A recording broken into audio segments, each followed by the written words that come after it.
Cut this because it went to the other side of the fence. Hindi namin ma-reach. So kailangan gupitin na lang siya. Ito yung kangkong ay kaano na. I mean yung talong pala. Ayan naman kung sa. So guys, ito na yung na-harvest namin. Yan o, na-harvest namin. Sa kabila ng fence yan, kaya nagkadagutay-gutay na yung mga ano niya, hinila kasi. Ayan, ang tawag dyan. Ano nga tawag dyan? Snake squash. Snake squash. Yan. Pwede na yata eh. Ayan. Ano ba yung tawag na vegetable? Yung mga kutap ba yan? Ay, Bataw. bataw. Yan. Kung magsipag ka lang dito sa New York, marami kang vegetable. All winter long you eat vegetable. So, Winter. but you have to freeze them.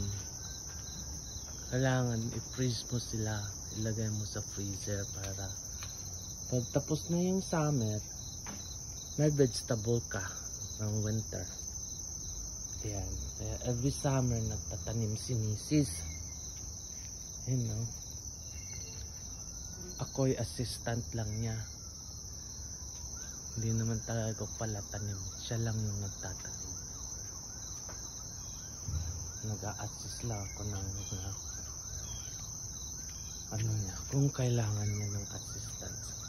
So, ayun, ano ba yung, ano yung ampalaya na yan? Ampalaya na yan. Native.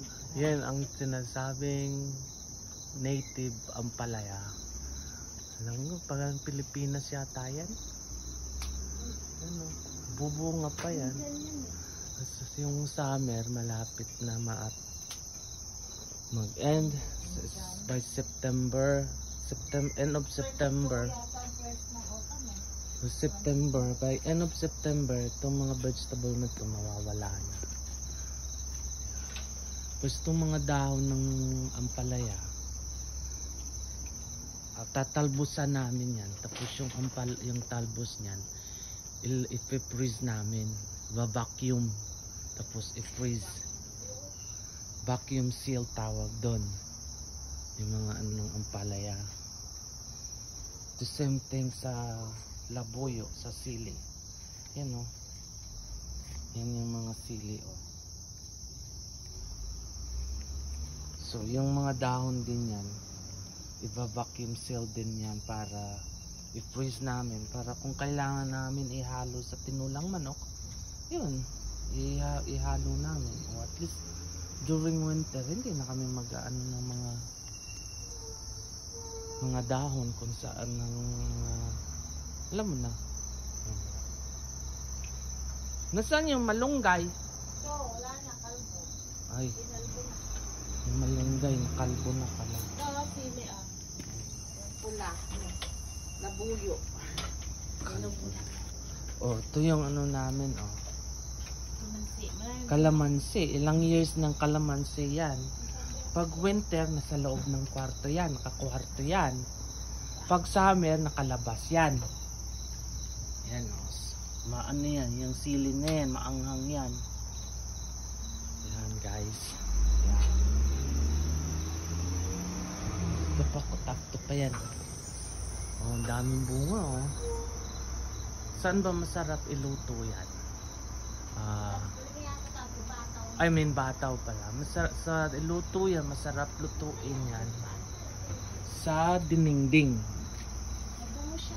Sarap dinengding yan. Ito naman, ahas, ano daw to? Anong tawag dyan? Snake squash. Snake squash. Binigay ng kapitbahay yan, sabi upo Tinigay daw. ng kapitbahay namin yan. Chinese yung kapitbahay namin. Upo daw yan. Sabi upo daw. Eh, nagbakit ang haba-haba niya, no? Guys, oh, tingnan mo. Tingnan nyo. Parang ano na yan. Parang pipi ng kabayo yan. Sa sobrang haba. Oh. Ewan ko kung anong squash na yan. Baka sabi nila yung Chinese maliliit. Eh bakit ang haba niyan? Guys, ewan ko. Hindi ko alam. Kayo nang maghusga. Okay guys, thanks for watching. Support my little channel every summer.